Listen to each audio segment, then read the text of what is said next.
Dito ho tayo sa week 3 ng impeachment trial nitong si Vice President Sara Duterte dyan sa Senado. Ihaharap na ho ng prosecution itong si Melvin Matibag. Pero bago yan, isang like at isang subscribe. Masaya na ho tayo dyan at sa mga gusto sumali sa ating community, yung join button, nandyan lang ho sa baba. Ito na, panoorin na ho natin to. Okay. Ako, grabe naman yan.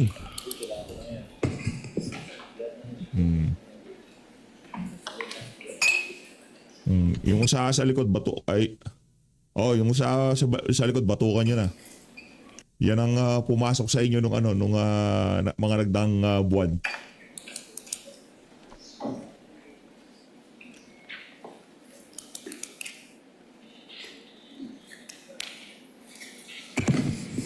Kindly remain standing, Director Matibag. The clerk will kindly administer the oath to the witness. Masyadong feel at home itong si Matibag. Pagdating niya, upo ka agad siya eh. Kindly turn on the mic of the clerk of court. You, Melvin A. Matibag, do swear that the evidence you shall give in the case now pending between the Philippines and Vice President Sara Zimmerman Duterte shall be the truth, the whole truth, and nothing but the truth. So help you God. Yes, sir. Kindly sit down, Director Matibag. Before the lead prosecutor proceeds with their direct examinations, the chair would like to address the witness regarding certain matters. Director Matibag, the chair would like to remind and admonish you on behalf of the impeachment court to kindly avoid statements pertaining to individual members of this impeachment court.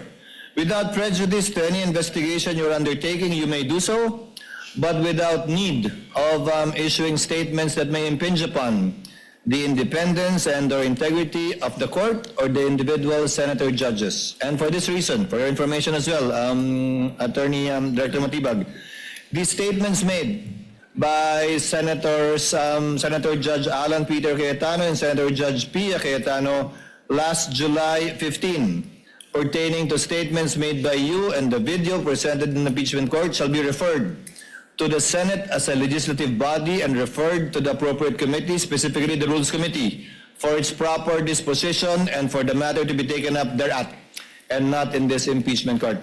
I hope you will hear and understand, Director Matibag, the reminder and the admonition of the chair. Yes, Your Honor. Thank you, Director Matibag. Lead prosecutor, the Honorable Luistro, you may proceed with your direct examination. Your Honor, we are offering the testimony of witness NBI Director, Attorney Melvin Matibag, to prove the following. 1. Siya ang kasalukuyang direktor ng National Bureau of Investigation.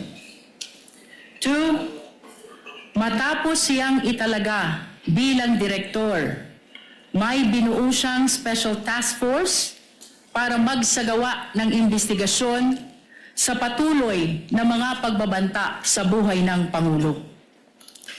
3. May karagdagang investigasyon na isinagawa ang special task force hinggil sa mga pagbabantang ginawa sa buhay ng Pangulo kasama ang pagbabanta ng Vice Presidente.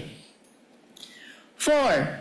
Ang pagbanta sa buhay ng Pangulo ay hindi lamang pagbanta sa kanyang buhay, kundi pagbanta sa pambansang seguridad. 5. Ang mga natuklasan at naging resulta ng Special Task Force mula sa karagdagang investigasyon. 6. Kilalanin at patunayan ang mga dokumento kaugnay ng nasabing investigasyon ng NBI. 7. Ang iba pang mga bagay na may kaugnayan at mahalaga sa nagaganap na impeachment trial ng Vice Presidente. Comments, Your Honor. Then, Your Honor, as to the first purpose, we are willing to stipulate, Your Honor, that Attorney Matibag is the current NBI Director. In the interest of expediting the proceedings, no need to propound questions on that. Number two, as to the task force, Your Honor, we would have to object there too on the basis of them being irrelevant.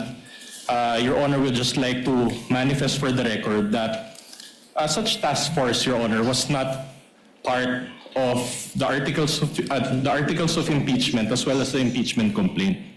There was no mention thereof, and this is tantamount to a new information.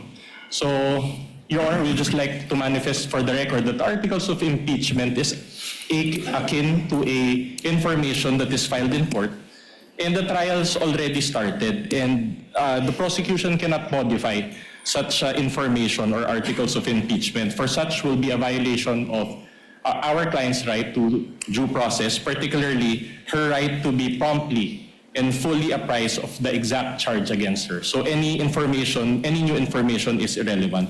Number three, same objection, Your Honor, because the good counsel mentioned karagdagang investigation. So it pertains also to a new information which is irrelevant. Number four, we would have to object because the good counsel used the word banta, which is a conclusion of fact. She mentioned it twice. So we are objecting on the basis of it being conclusions of fact.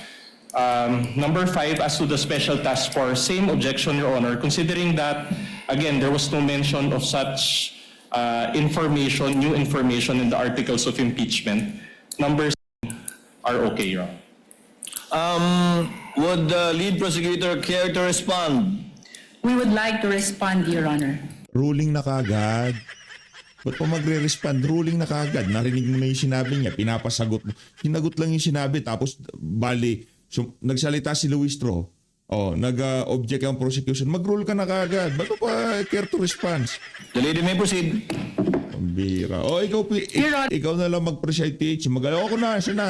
Honor, maliwanag po sa naging banta ng Vice Presidente kaugnay ng November. Walang ang banta. Conditional threat yun. Pag may nangyari sa kanya. Di ba?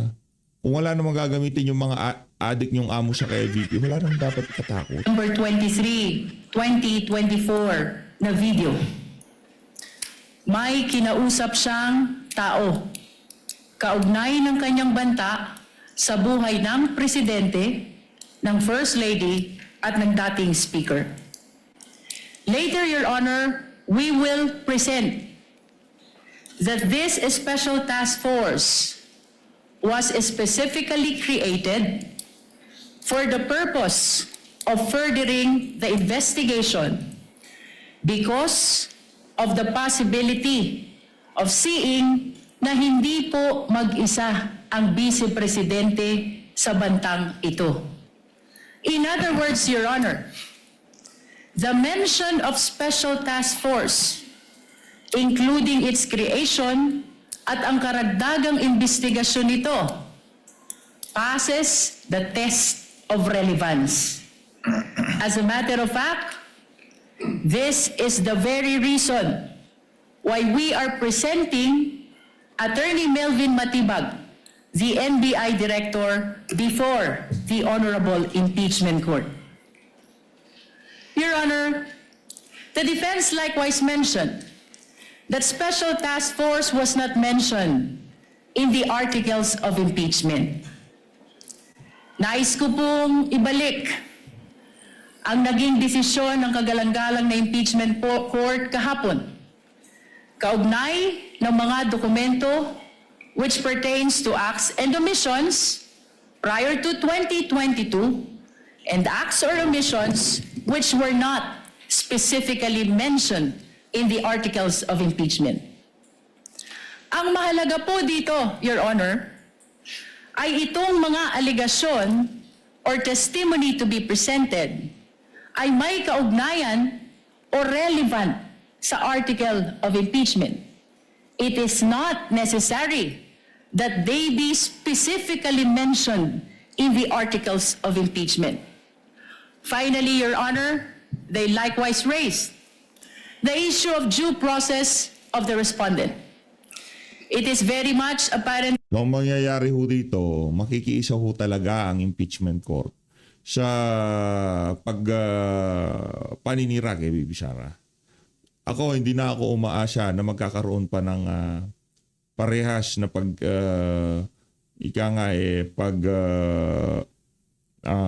pagkilatis o pagtanggap ng ebidensya, objeksyon o argumento, punto de vista ang korte na yan laban dito kay VP Sara.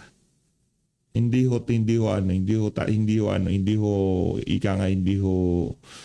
tatanggap yang ano na yan. Hindi nila wala ho tayo nakikitang paborable.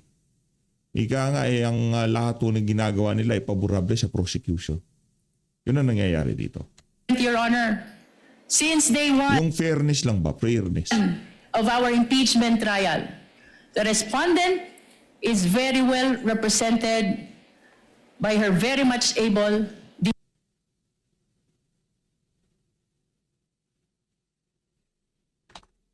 defense panel.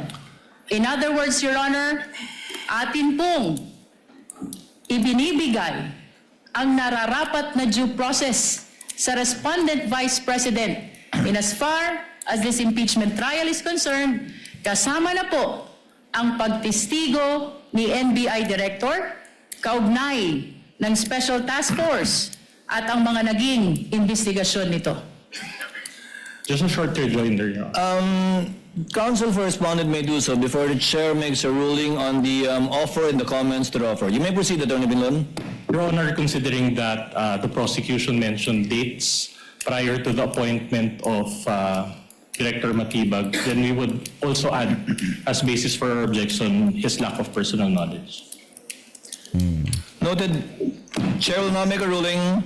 Chair reminds the lead prosecutor to skip the introduction and preliminary questions with respect to the witness being the current NBI Director, having been admitted by the counsel for respondent.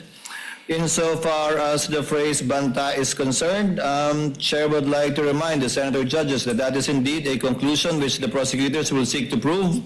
For our purposes, tawagin na lamang natin o ituring na lamang natin ang mga pahayagang binitiwan ng ikalawang Pangulo.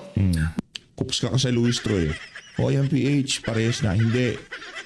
But lead prosecutor, kindly let the witness testify and characterize it as such if he will, but it should come from the witness and not from any of the counsel for the parties.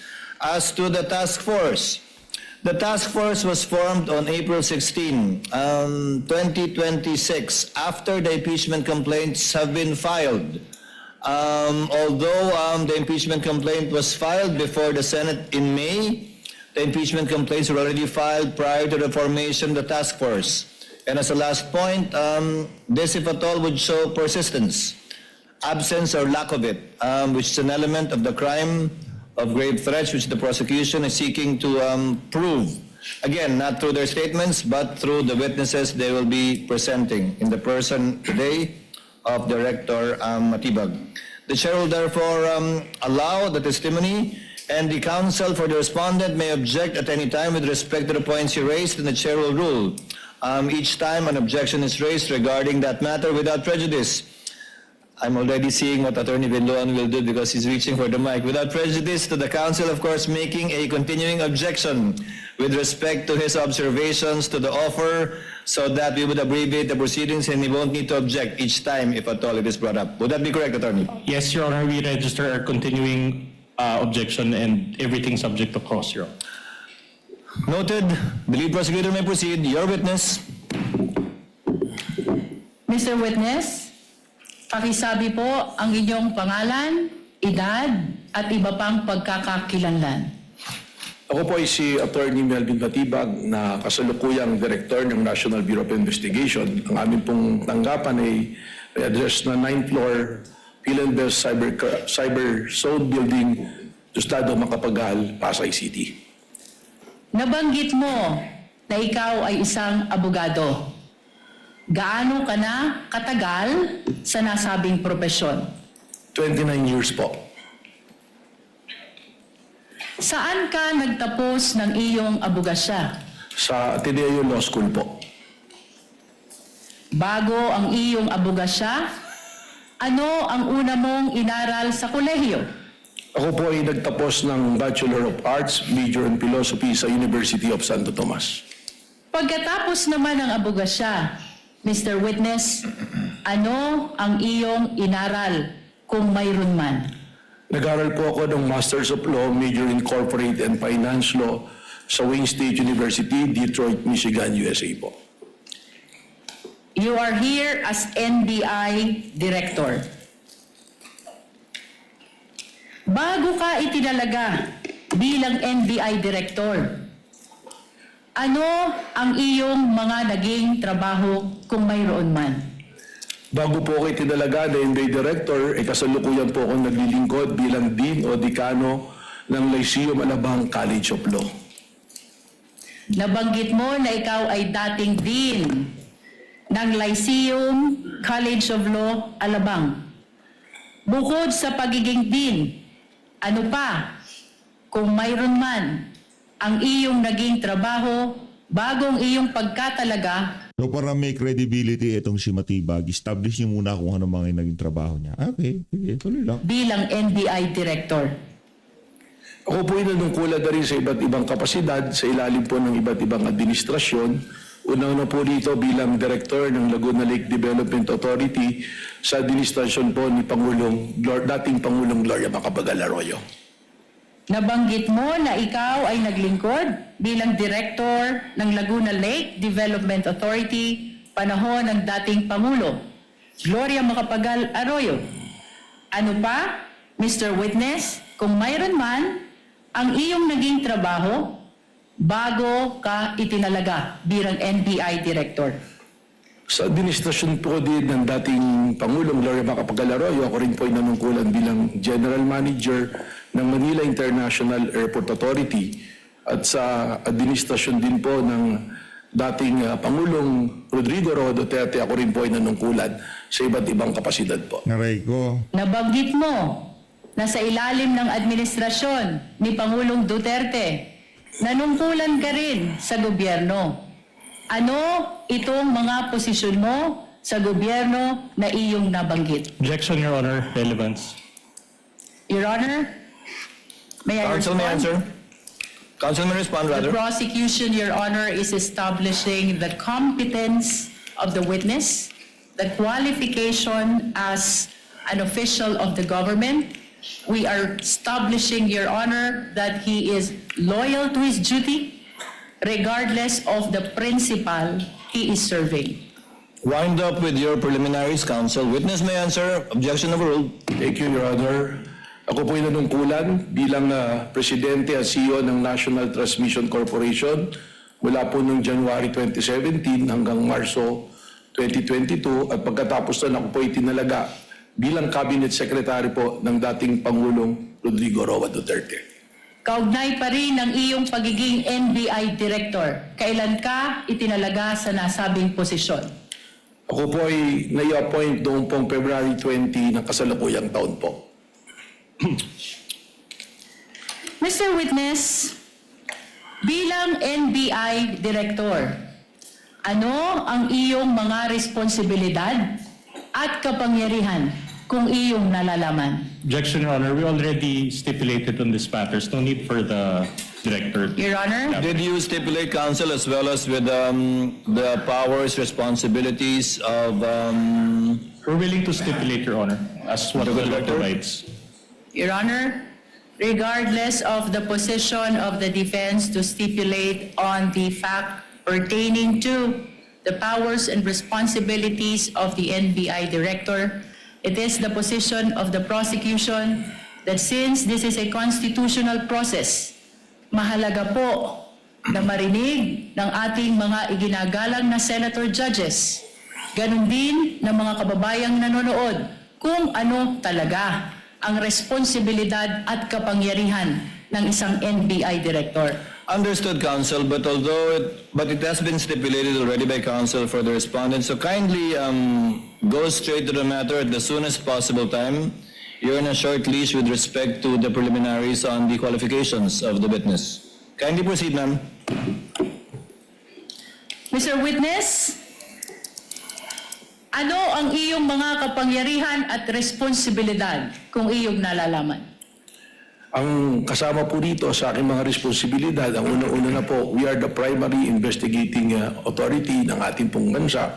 Kung kaya po, ito po ay aming mandato na mag-imbestiga sa anumang usapin o mga maaring krimen na pumapasok sa amin.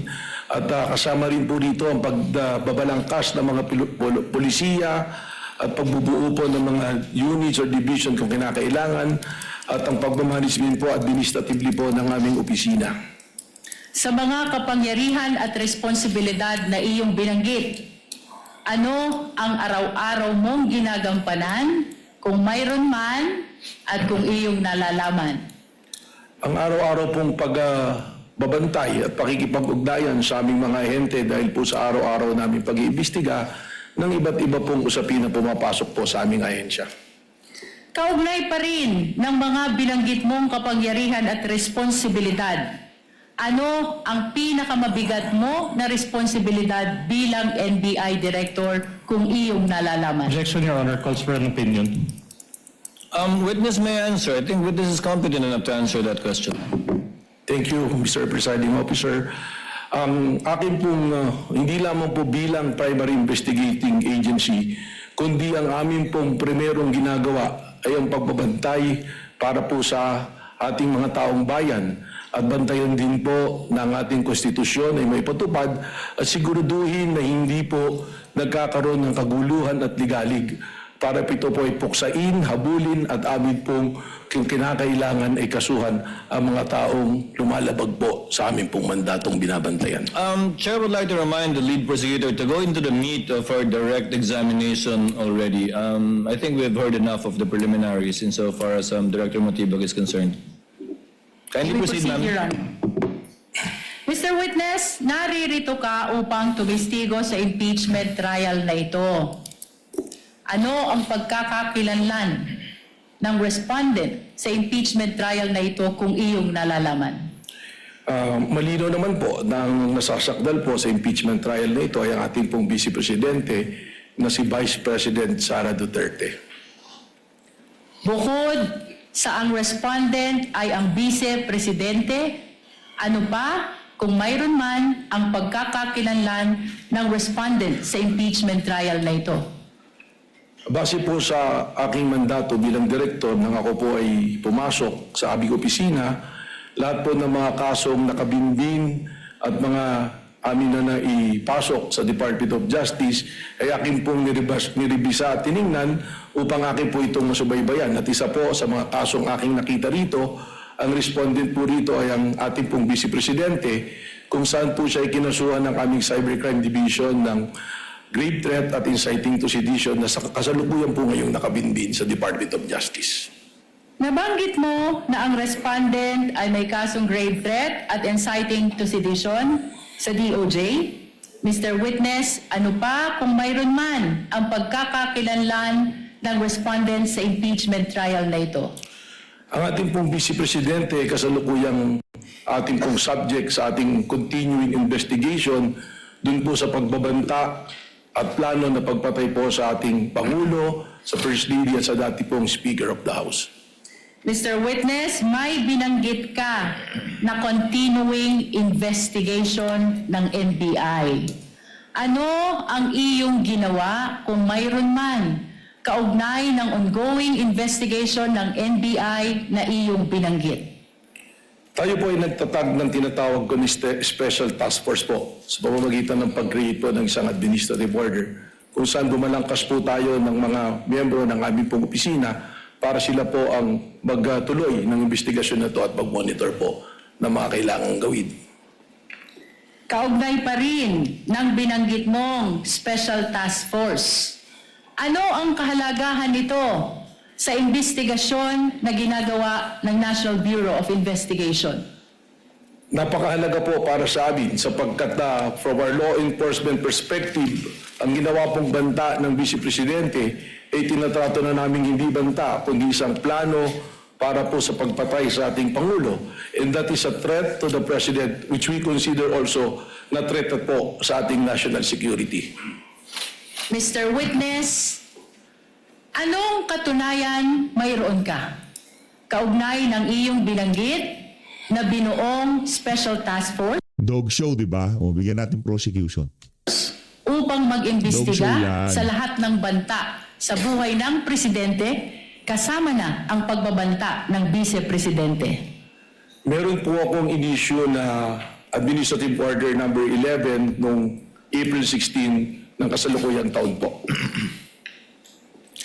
At kung ipapakita sa iyo ang kopya Ano yan? Pagalingan yung mga aso. Kung sino mag-i-stand out. Sinong aso ang pinakamagaling?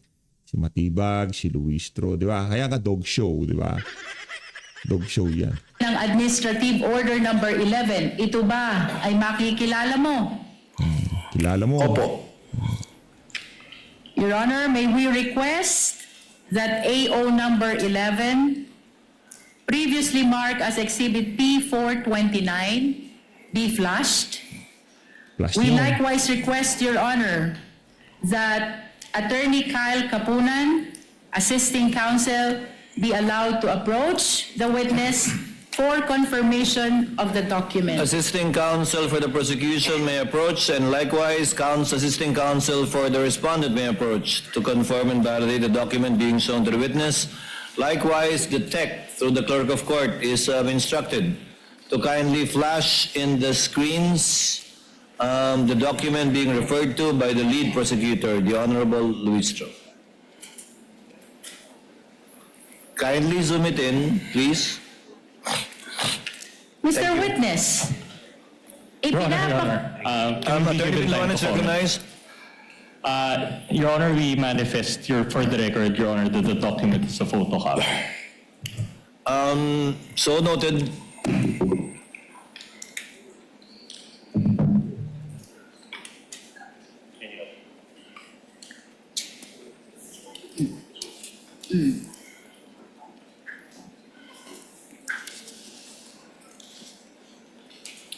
Thus, the lead prosecutor confirmed the observation of the counsel for respondents while we are awaiting, the respondent rather, Your Honor, while we are af- awaiting for their review of the document. Your Honor, after the confirmation of the document, the prosecution will be requesting for the transfer of marking to a certified true copy, Your Honor. At a later time. Yes, Your Honor. Noted. Counsel may proceed when she's ready. Mr. Witness, ipinapakita sa iyo ngayon, may we request the assisting counsel to please show the document to the witness? Attorney Kapunan, kindly. Mr. Witness, ipinapakita sa iyo ngayon ang isang dokumento na may pamagat na Administrative Order number 11. Dog show. Ano ang kaugnayan nito sa binanggit mo kanina na Administrative Order number 11 na kung saan nabuo ang Special Task Force? Ito po yung aking dokumentong binabanggit. Sa pangalawang pahina ng Administrative Order number 11, makikita ang isang lagda sa taas ng pangalang Attorney Melvin Matibag. Kaninong lagda ito, Mr. Witness? Sa akin po. Your Honor, may we manifest that AO number 11 has been previously marked as Exhibit P429, and we just want to place on record the request for the transfer of marking at a later time to the certified true copy, Your Honor. Noted. Kaugnay pa rin ng Administrative Order number 11, Mr. Witness. Ano ang komposisyon ng Special Task Force kung iyong nalalaman? Ito po ay binubuo ng iba't ibang division na pinamumunuan po ng aming pong team leader na Deputy Director for Operations at dalawa po na assistant team leader sa pamumuno po ng Assistant Director namin for Investigation at Assistant Director for Intelligence po. Nabanggit mo ang team leader at assistant team leader ng Special Task Force. Sino naman ang mga miyembro ng Special Task Force kung iyong nalalaman? Your Honor, hindi po sino, kundi ito po ay mga grupo, specific units po. Isa na po rito ang National Capital Region Division namin, ang Cybercrime Division po namin, ang aming pong OCTD, Organized Crime, Transnational Crime Division, ang TID po at ang CFD. Mr. Witness, nabanggit mo ang National Capital Region Division. Ano ang dahilan at isinama ang National Capital Region Division sa miyembro ng Special Task Force kung iyong nalalaman? Sapagkat ang pag-iimbestiga po at ang continuing surveillance ay tungkol sa banta sa kaligtasan po ng ating Pangulo at ang primerong opisina at tiraan po ng ating Pangulo ay nasa National Capital Region, kung kaya naman po ating pong isinama rito ang National Capital Region bilang miyembro po ng Special Task Force na ito. Mr. Witness, binanggit mo din kanina ang Cybercrime Division. Ano naman ang dahilan kung iyong nalalaman? Bakit ginawang miyembro ng Special Task Force ang Cybercrime Division? Ang Cybercrime Division po ay kasama dito sa task force na ito sapagkat marami po ngayon na nabanta na pumapasok po sa ating Pangulo sa pamamagitan po paggamit ng social media platform at ang CCD po, sila po yung may karanasan at kaalaman po na sapat para bantayan po ang mga bantang papasok dito sa pang-araw-araw po. Mr. Witness, binanggit mo din ang Organized Transnational Crime Division. Ano naman ang dahilan at isinama ito sa Special Task Force kung mayroon man? Hindi naman po lingid sa atin ng ating Pangulo ay may mga pagkakataon na lumalabas ng ating bansa at nagbabiyahe na kung saan ay ating pa rin pong tungkulin na bantayan ang kanyang seguridad kahit siya ay nasa labas ng ating bansa. At ang ating pong Organized Transnational Crime Division, sila po yung merong ugnayan sa ating pong mga counterparts sa iba't ibang bansa upang ating pong maisiguro ang kaligtasan po ng ating pong Pangulo habang siya ay nasa labas ng ating bansa. Mr. Witness, kasama sa iyong binanggit ang Technical Intelligence Division. Ano naman ang dahilan at kasama ito sa miyembro ng STF kung mayroon man? Napaka-importante po ng role ng TID, ng Technical Intelligence Division, sapagkat ang mga banta po na katulad ng pumapasok po sa ating Pangulo ay nangangailangan po ng masusi at malawak na intelligence network. At ang TID po natin, sila po ang may karapatan dito at nagpuproseso ng ganito pong gawain. Bilang huli, Mr. Witness, binanggit mo din ang Digital Forensic Laboratory Division. Ano naman ang dahilan at isinama ito sa miyembro ng Special Task Force? Importante po ang kanilang role dito sa task force na ito sapagkat lahat po ng mga ebidensya na ating makakalap, lalong-lalo na nakailangan pong idaan sa forensics o pagsusuri na technical, sila po ang dibisyon na maaari pong gumawa ng pagsusuri na ito. Maraming salamat sa iyong paglilinaw kaugnay ng komposisyon ng Special Task Force. Mr. Witness, anong mga pagkakataon kailangan ng NBI bumuo ng task force kung iyong nalalaman? Ang pagbuo ng task force ay yung mga immediate po na pangangailangan na ating tugunan. Isa po yan. Pangalawa po rito ay kung isa ng malawakan ang isang bagay na kailangan nating tugunan at imbestigahan. At ang task force din po, kaya po ganyan kalawak kung makikita ninyo, ay kung ang nasasakupan po nito ay hindi lamang iisang lugar. At yung po mga seryosong banta, na katulad ng banta sa ating Pangulo, ganitong task force po ang pakiramdam namin na kinakailangan. Mr. Witness, balikan ko ang Special Task Force na iyong binuo. Kanina, ibinahagi mo ang komposisyon nito. Ano ang iyong partisipasyon bilang NBI Director kung meron man sa investigasyon ng Special Task Force? Nakasad po dyan sa administrative order na yan na ang patuloy na pakikipag-ugnayan po sa Office ng Director, patuloy na pag-uulat kung ano man po ang kanilang nakikita o namomonitor at lalong-lalo na po kung may specific po na kailangan kaagad matugunan, dapat pong ipaalam sa opisina po ng Office ng Director. Balikan natin ang Special Task Force na binuo sa ilalim ng AO number 11, Mr. Witness. Ano ang nagtulak sa'yo kung mayroon man upang buuin ang Special Task Force na ito? Ang akin na po nabanggit ang malinaw na banta at planong pagpatay po sa ating Pangulo na para sa amin po sa law enforcement, ito ay nag-transcend na sa banta po sa ating national security. Sapagkat anuman pong banta sa ating Pangulo ay banta sa seguridad ng ating bansa.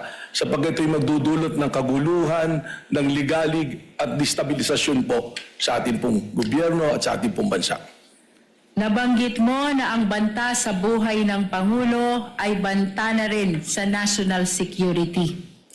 Ano pa, Mr. Witness, kung mayroon man ang nagtulak sa'yo upang buuin ang Special Task Force na ito? May mga pangyayari po natin pong nasaksihan na nagpatunay na ang banta ay seryoso. Katunayan po, ang aming investigasyon ngayon ay tumawid na sa hindi banta, kundi isang plano talaga na patayin po ang ating Pangulo ng Pilipinas. Sapagkat doon po sa ating mga inobserbahan na tinatawag dating open source intel, manilaw po roon ng ating Vice Presidente, sinabi mismo na siya ay kumausap na ng papatay at pumayag yung papatay na yan sa ating Pangulo ng Pilipinas.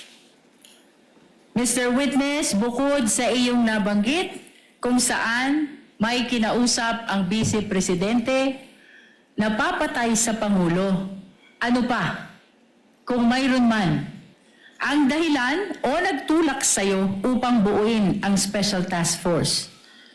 Kung makikita po ninyo doon sa whereas clauses ng Administrative Order 11, ang isa pong nagpatibay rito ay yung aming napanood na live broadcast po ng isang rally na tinatawag na Rage Coalition. If I remember it correctly, it's April 12 na nagsasalita ang mayor ng Davao City na si Mayor Sebastian Baste Duterte na sinabi niya na isang ulo lang naman ang kailangan namin at yan ay ang ulo ni Bongbong Marcos. Yan po ay aming isinama sa aming factor upang buuin po itong ating Administrative Order number 11. May nabanggit ka na Rage Coalition Rally noong April 12, 2026. Ano itong insidenteng ito, Mr. Objection, Witness? Your Honor, relevance. We ask for the relevance, Your Honor. Part of the witness's narration, counsel, you're on a short leash again, kindly connected to this case. Your Honor, this Witness may answer. question... Dito po sa rally na ito ay nakita natin doon pa lang pa sa pangalan na sinasabing rage. Ito po ay may interpretasyon base sa aming law enforcement experience na pag sinabing rage, galit, puot. At ang mga personalidad po na dumalo rito ay makikita natin mga personalidad na kilalang tumutuligsa at naglalabas ng destabilisasyon po sa ating pong gobyerno ngayon. Makikita po natin ang presence ng iba't ibang personalities dyan na consistent na nagdudulot ng ligalig po sa ating pong bansa. Mr. Witness, kung ipapakita sa iyo itong videong ito ba'y makikilala mo? Opo. Anong partikular na bahagi ng videong ito ang tumutukoy sa iyong sinabi kung saan may binanggit si Mayor Sebastian Duterte? Mr. President, will be allowed to Objection, Your check Honor. on the timestamp? Let's listen to the counsel's objection first. Attorney Vinluan, what is your objection? Again, irrelevant, Your Honor. Same ruling, counsel, go to it directly and I hope you will connect and make the connection between this video and the matter at hand. Yes, Director Matibag, you may proceed to open the US. Are you referring to your notes, rather? Opo, yung pong aking investigation. You may refer to your notes, Kung saan Director po Matibag. nakasulat ang timestamp ng video na aking po binabanggit. Your Honor, may we be allowed also to peruse? Counsel for, assisting counsel for the respondent may look at the document being reviewed by the witness. Likewise, should the prosecutor wish to do so, assisting counsel for the prosecutor may also stand up and accompany assisting counsel for the defense. You may proceed, Director Matibag, to answer. Yan po ay nasa timestamp 2:34:35 to 2:34:43. Your Honor, we are requesting that the video of Mayor Sebastian Duterte during the Rage Coalition on April 12, 2026, which has been previously marked as P430, particularly timestamp 23435 to 23443, be flashed, Your Honor. The tech is directed to kindly play the timestamps mentioned. May I request assisting counsel from the defense to kindly witness the breaking. Is the USB sealed, counsel? Has I the believe, seal Your been Honor. broken? Witness is instructed to break the seal. While being witnessed by assisting counsel for both parties, before it is presented to the tech for it to be played. Ayaw. Ayan. While the witness is breaking the seal and giving it rather to the counsel for the prosecutor and assisting counsel for the respondent, Chair would like to make a manifestation with respect to the proceedings. Earlier, the Chair intimated to some senator judges, as far as practicable, to make their interjections and interventions after the party shall have examined the witness, both direct, cross, redirect, and recross, if any, unless the matter is of urgent, administrative, or procedural concern, in which case it may be brought up even before the examination of the witness by the parties. But as far as practicable, let us allow the parties to finish the examination of the witnesses by themselves, because this is more of a trial really than merely seeking clarificatory questions when the counsels can elicit that from the witness anyway. Yes, are we ready to play the video?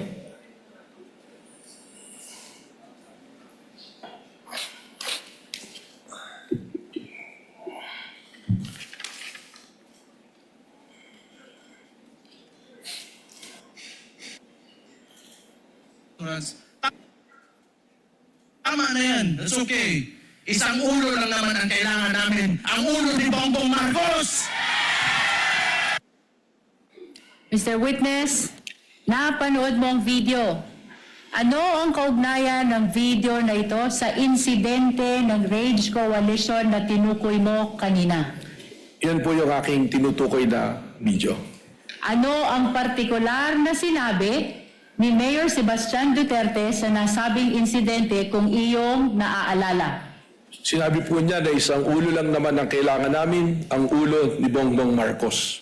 Mr. Witness, ano ang kahalagahan ng insidenteng ito sa Rage Coalition sa investigasyon na ginagawa ng Special Task Force kaugnay ng banta ng Vice Presidente sa buhay ng Presidente? Objection, Your Honor. Up to now, the prosecution has not established the relevance of these incidents to the matter at hand, Your Honor. Your Honor, I'm We're in the objecting on the basis process. of irrelevance, Your Honor. I'm in the process of establishing the relevance already, Your Honor.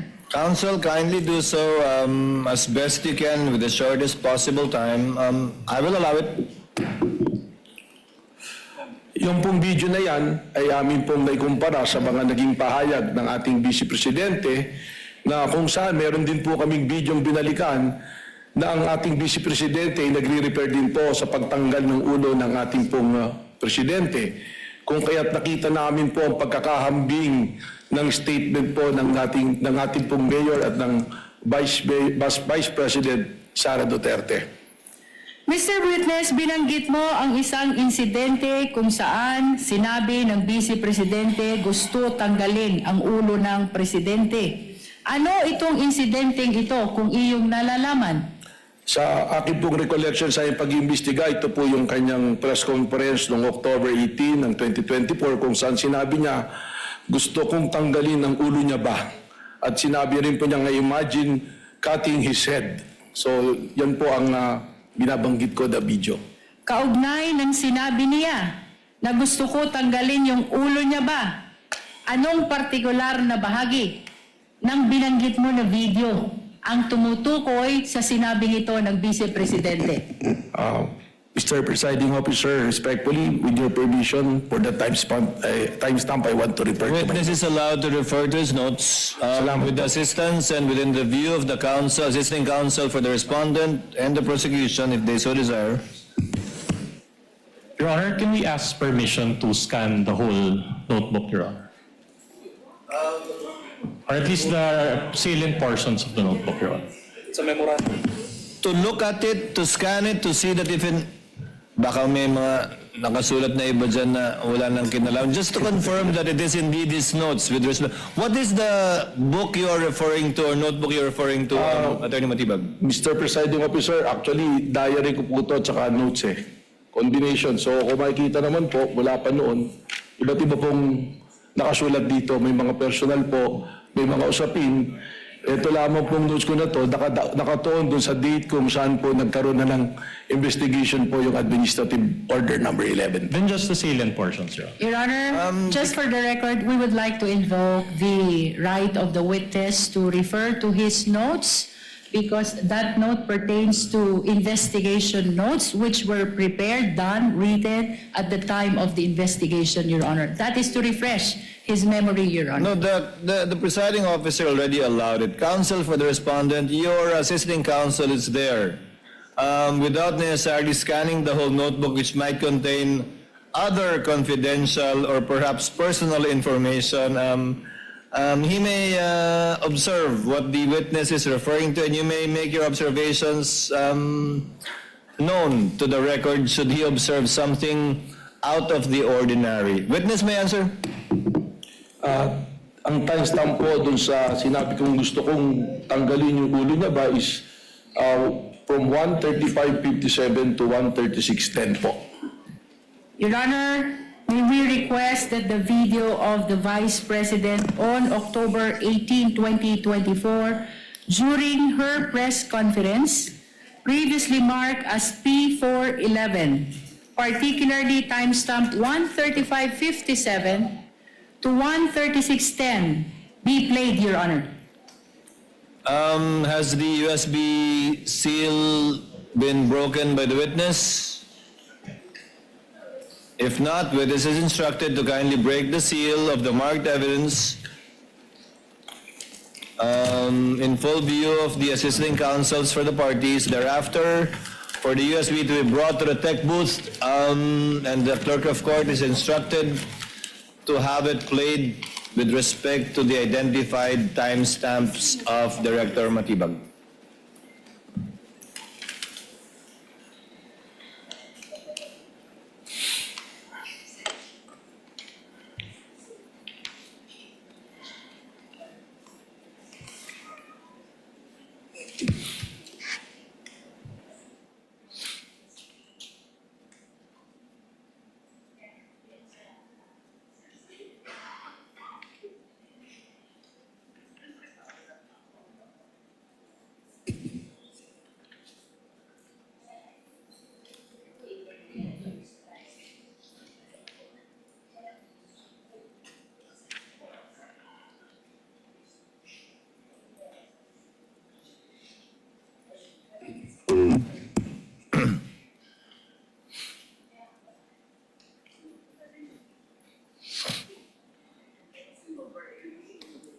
Gusto ko tanggalin yung ulo niya ba?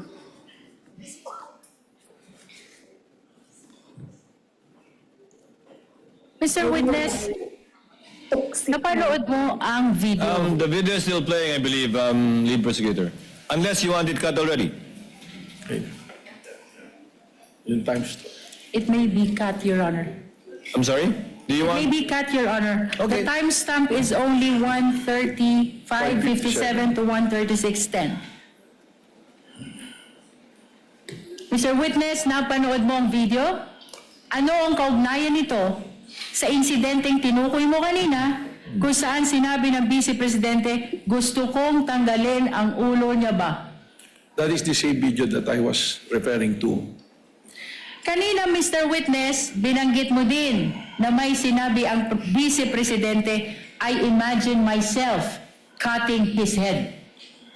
Anong partikular na bahagi naman ng video na iyong tinukoy ang tumutukoy sa sinabing ito ng Vice Presidente kung iyong nalalaman? Again, Mr. Presiding Officer may be allowed to look for the Witness may do so. Thank you po. timestamp 136.52 po to timestamp 136.58. Your Honor, may we request that the same video be played, particularly timestamp 136.52 to 136.58? Pertaining to the same exhibit, counsel. Yes, Your Honor. Same exhibit P411. Tech is instructed through the clerk of court to kindly play the video. Myself cutting his head. Mr. Witness, napanood mo ang video. Ano ang kaugnayan nito sa insidenteng tinukoy mo kanina kung saan sinabi ng Vice Presidente, I imagine myself cutting his head? Yan din po yung video ang aking tinutukoy. Mr. Witness, kanina ay binanggit mo ang insidente ng Mayor Sebastian Duterte. Kaninong ulo ang kailangan nila kung iyong nalalaman? Objection asked and answered, Your Honor. Asked and answered. Move on, counsel. Binanggit mo din ang video ni Vice President Sara Duterte. Mr. Witness, kaninong ulo ang gustong tanggalin? Objection asked and answered, Your Honor. Move on, counsel. Asked and answered. The court understands and knows who said the Vice President was referring to in that video. Thank you, Your Honor. We will proceed. Ano ang obserbasyon mo dito sa video ni Mayor Sebastian Duterte at sa video ni Vice President Sara Duterte kaugnay ng investigasyon ng Special Task Force kung mayroon man? Objection vague, Your Honor. Ano ang obserbasyon mo? Kindly be more specific, counsel. Although the witness is competent, kindly be more specific so that the witness can more intelligently answer the question. Mr. Witness, anong koneksyon kung mayroon man ang video ni Mayor Sebastian Duterte at ang video ni Vice President Sara Duterte sa kasalukuyang investigasyon ng Special Task Force? Objection, Kung Your mayroon Honor. man Objection, at Your kung Honor. iyong nalalaman. Objection, Your Honor. Still vague and asked and answered. Witness may answer if he knows so that we can move on. Director Matibag, kindly respond. Salamat po. Kapansin-pansin po na makikita natin na nanggagaling sa isang pamilya ang pagbabanta sa ating Pangulo at parehas na nag-refer sa ulo ng Pangulo. Kung kaya naman, iniisip po ba namin kung meron bang kasabwat o may sabwatan sa pangyayaring ito, sapagkat gaya po ng aking binanggit na noong November 23, binanggit po ng ating Vice Presidente na meron na siyang kinausap para pumatay sa ating Pangulo at pumayag siya.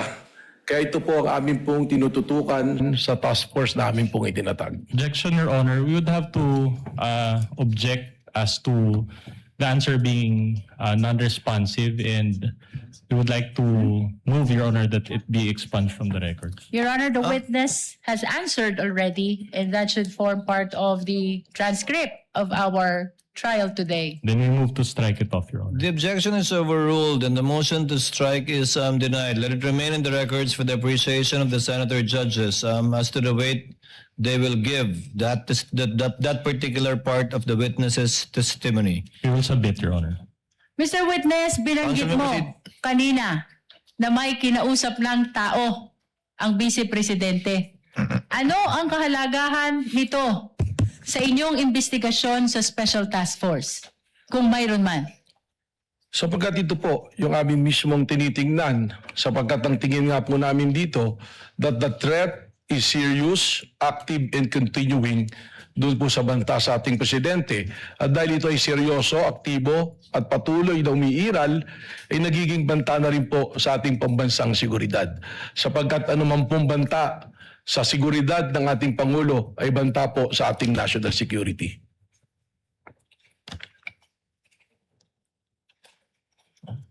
Mr. Witness, ano ang inyong obserbasyon kung mayroon man doon sa sinabi ng Vice Presidente na mayroon na siyang kinausap na tao? Objection vague, Your Honor.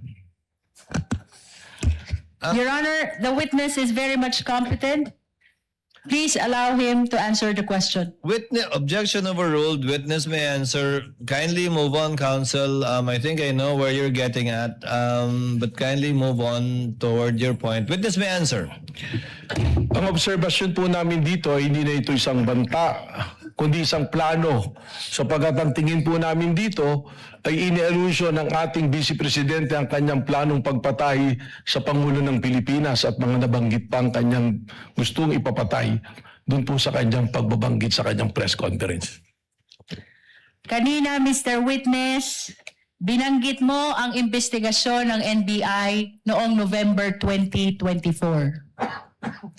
Ano ang pagkakaiba, kung mayroon man, ng investigasyon ng NBI noong November 2024 sa kasalukuyang investigasyon ng Special Task Force na nag-umpisa noong Abril 2026? Malaki po ang pagkakaiba. Yung investigasyon po na natapos na ginawa noong November 24 na nag-iimbestiga tuon po sa grave threat at sa inciting to sedition, ito po ay ordinaryong krimen na iniimbestigahan na sa ngayon po ay nakabinbin na sa Department of Justice para sa kanilang resolusyon. Pero ang amin pong iniimbestigahan ay sinuulit ko nga po, the serious, active, and continuing threat to the life of the President which already transcend to a national security issue. Sapagkat malinaw po na hindi na ito banta, kundi isang plano na patayin ang Pangulo ng Pilipinas. With the permission of the Council of the Parties, Chair would like to clarify for the record and for the Senator judges that the investigation conducted by the NBI in November of 2025, the witness was not yet the director at that time, but he can testify as to the fact that the agency he now heads conducted the investigation, but not as to the truth of the investigations conducted at that time, but as to the fact that investigations were conducted only. You may proceed, Counsel. Mr. Witness, ano ang dahilan bakit kasama ang video ni Mayor Sebastian Duterte sa inyong sinasabi ngayon na ang bantang ito ay banta na sa national security kung mayroon man? Objection asked and answered, Your Honor. Asked and answered, Counsel. Move on. Your Honor, as a matter of fact, we haven't asked that question and the witness is supposed to explain the reasons why the video was actually considered in their observation that this is a threat to national security. I believe the witness already answered that any threat to the president is a threat to national security, to the national security of the country. And earlier, the counsel already asked the relationship of the video to that statement of the witness, which the chair allowed. We're already there, counsel. Please move on. Bilang karagdagan, Mr. Witness, sa iyong binanggit na issue ng national security, kaugnay ng video ni Mayor Sebastian Duterte, ano pa ang dahilan, kung mayroon man, kung bakit isinama siya sa pagsusuri ng Special Task Force? Sapagkat dito lang nga po na makikita ng naging pagbabanta ng ating Vice President ay nagkaroon po ng tinatawag natin na epekto. It is a kinetic force na kung saan yung mga nakarinig ng kanyang pagbabanta ay gumagaya na rin at nagbabanta. Lalong-lalo na sila ay nabibilang sa isang pamilya. That is the very purpose of the task force, to monitor all those threats na lumalabas po ngayon at sa araw-araw nga, meron po tayong nakikitang threat sa social media, sa mga pahayag po during the mga rallies, ay tuloy-tuloy po na banta sa ating pong Pangulo na umaabot na po na banta sa ating national security.